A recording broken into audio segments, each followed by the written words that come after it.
Mr. Chairman, thank you very much. Members of the committee, thank you for having me here tonight. I'm just here to say that the state police fully is supportive of Bill 7763 to ensure those individuals who should not have weapons will not have access to those weapons. A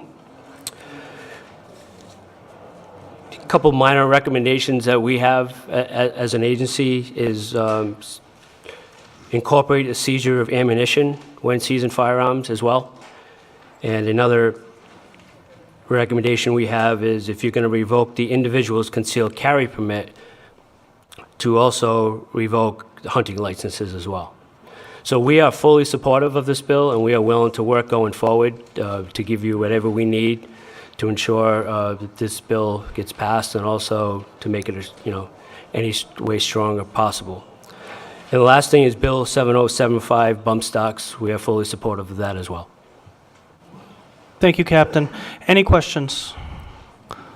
Yes, Representative Jello. Vice Chairwoman Jello. Thank you, Chairman Keeble. I'm sorry, I've forgotten your title. Captain Derek Borick. Yes. Captain, have you had conversations with state police authorities from the states that already have this red flag law in some form to see how it's working in other states? Yes, we've had conversation with the state of Connecticut, asking them, and it's been relatively successful for them, especially in the area of suicides. They've seen their suicide rates go down because of their red flag law in the state of Connecticut. Thank you. Any further questions? Yes, Representative Vella Wilkinson. Thank you, Mr. Chairman. Captain, on page 3, section C, lines 23 through 26, it says the section shall not apply to the purchase of any such device by Rhode Island State Police, by any city or town police department of the state of Rhode Island, or by the DEM for display as part of a firearms training course under its auspices. I'm just not sure why any of the law enforcement within the state of Rhode Island would require or use bump stocks or binary triggers. I'm sorry. So I'm not exactly sure why we have a cutout in section C, lines 23 through 26, for law enforcement, where it says the section shall not apply to the purchase of any, basically by state municipal law enforcement. So I don't know why that cutout is there. I can't envision why state police, local, or DEM would require bump stocks or binary triggers. Is that your experience? Have you ever used that for any kind of firearms training? No, we have not. So then the question is, do you see any real value in having section C as part of that particular bill? Do we need a cutout? I mean, if we're looking at taking the bump stock kits and binary triggers away from the people that live in the state, do we really need law enforcement to have it? I don't believe so. I mean, we have fully automatic weapons. The state police does. Some of our members of the tactical team. So I know that's allowed. Okay. Representative Knight.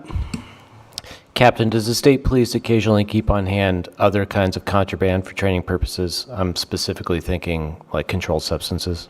I'm sorry, I couldn't hear you.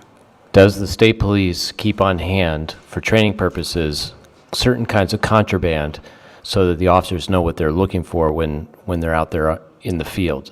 Particularly, I'm thinking of like controlled substances. Yes, it's used for training in the K-9 unit. They utilize that as well, just for their training, to ensure they do their tests and stuff to ensure that their dogs comply with locating those controlled substances. So, there may be, who knows, this law passes, you guys would be entrusted to enforce it. There may be a reason to have a bump stock or a binary trigger or some of these parts on hand so that you can train your officers what to look for if they, I don't know, perhaps do a traffic stop and they come across a device that might be a bump stock, and then they would know what they're looking for.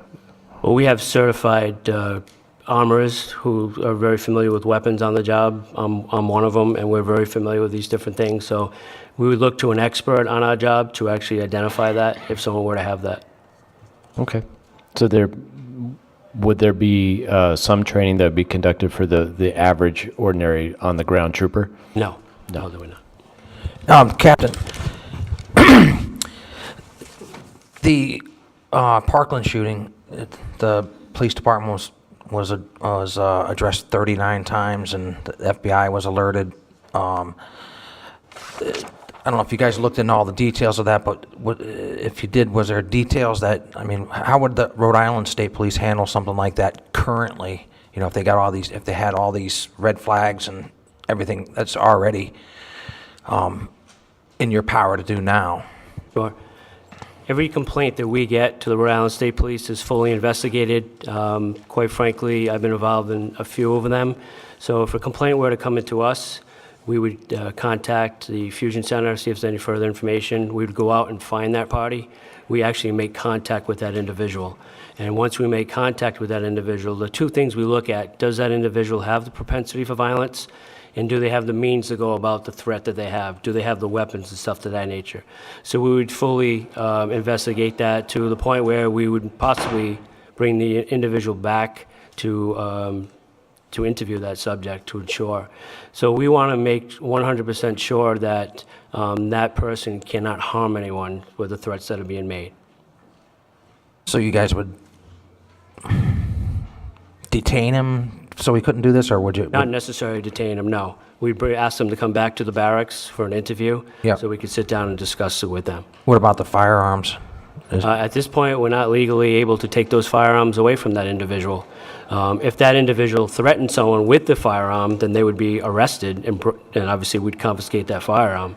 But if they do not, we don't have the right to take that firearm from them. So if there's a threat made, you can disarm the person A threat currently? made with that specific weapon, yes. Okay. Or any other weapons that may be in their possession, Okay, thank you. yes. Any further questions for these witnesses? Yes, Representative Knight. I just want to follow up on Representative Price's questions, just for clarification. And I think you said it. I just want to make sure that we have it. It's my understanding that the state police, if you get a call that says there's a dangerous guy out there, someone I think is dangerous, you're going to send troopers to look and investigate and do your due diligence. And in fact, I've seen you guys do that in the past. Yes, sir. But my understanding is that unless a person, I mean, you can talk to them, you can ask them to come to the station, but unless they're committing a crime, you can't detain them, and you don't have an independent authority in statute to seize any weapons they have as long as they are behaving lawfully with those weapons. That is correct.